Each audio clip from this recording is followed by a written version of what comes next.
Reliance digital जैसी बड़ी company भी इतना बड़ा स्कैम कर सकती है, ये मैंने कभी सोचा भी नहीं था। अब इस कंपनी से मैं इतना ज़्यादा फ्रस्ट्रेट हो गई हूँ कि मैं नहीं चाहती कि कोई भी इस कंपनी से कुछ भी खरीदे। 2 महीने पहले मैं दिल्ली के कमला नगर स्टोर पे रिलायंस डिजिटल पे लैपटॉप लेने गई थी।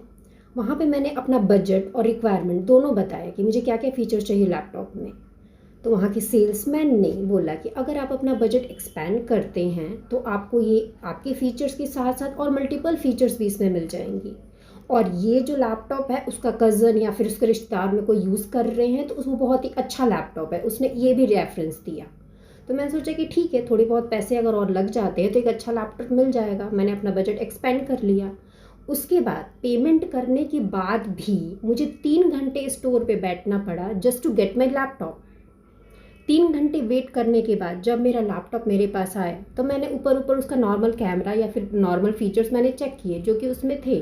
ठीक है, अब इसमें मैं जो मेन फीचर मुझे चाहिए था कि माइक्रोसॉफ्ट का फ्री सब्सक्रिप्शन जो कि सेल्समैन ने एश्योर किया था कि अवेलेबल है, एआई फीचर्स फ्री में अवेलेबल है, ये मैं नहीं चेक कर पाई क्योंकि ऑलरेडी मैं वहाँ पे 3 घंटे अपने वेस्ट कर चुकी थी। अब नॉर्मल मैं लैपटॉप चेक करने के बाद जब मैं उसे घर ले गई, घर ले जाने के बाद मैंने उसमें चेक किया तो इसमें सब्सक्रिप्शन मांग रहा था माइक्रोसॉफ्ट, और एआई फीचर जो कि वो फ्री में बोल रहा था उसमें भी सब्सक्रिप्शन मांग रहा था। एक हफ्ते बाद जब मैं स्टोर पे जाती हूँ और स्टोर वाले को जब मैंने सेल्समैन को बताया कि ये सारे इश्यूज़ हैं तो उसने बोला कि ये इश्यूज़ कैसे हो सकते हैं, ये शायद हो सकता है माइक्रोसॉफ्ट वाले की तरफ से हो जो उन लोगों ने बंद कर दिया है। उसने सीधा माइक्रोसॉफ्ट वालों पे ब्लेम कर दिया कि उन्होंने ये फीचर हटा दिए हैं और कहता है कि आप 1 वीक का टाइम दीजिए, हम उनसे बात करके आपको बताते हैं।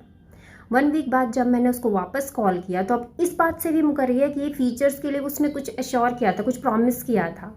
वो बोलता है कि मैंने ऐसा बोला ही नहीं था कि एआई के फ़ीचर्स आपके लैपटॉप में अवेलेबल होंगे या फिर माइक्रोसॉफ्ट का फ्री सब्सक्रिप्शन अवेलेबल होगा, ये तो आपको बाय करना पड़ेगा, ये फ़ीचर आते ही नहीं है, ये मॉडल में ये नहीं आता, वो नहीं आता है, फलाना ढिमकाना। उसने बहुत सारी चीज़ें ऐसी बोली।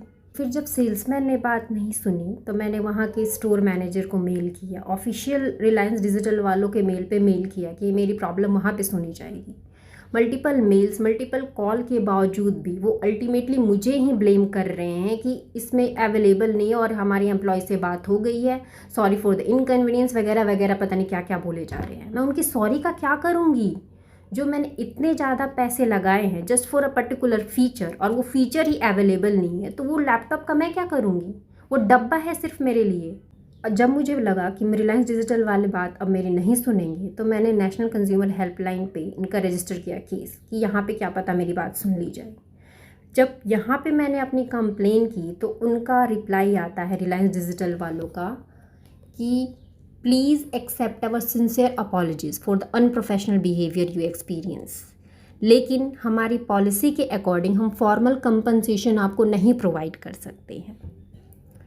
तो मेरा कहना बस इतना है कि अगर आप कंपनसेशन नहीं प्रोवाइड कर सकते जो कि आपकी पॉलिसी में नहीं है, तो क्या आपकी पॉलिसी में miss presentation of the product included है, फ्रॉड इंक्लूडेड है जो आपके सेल्समैन ने किया, गलत फीचर्स बता के गलत प्रोडक्ट बेचे। इनकी रिसिप्ट में भी लिखा है your happiness is our priority, if not happy we will make it right.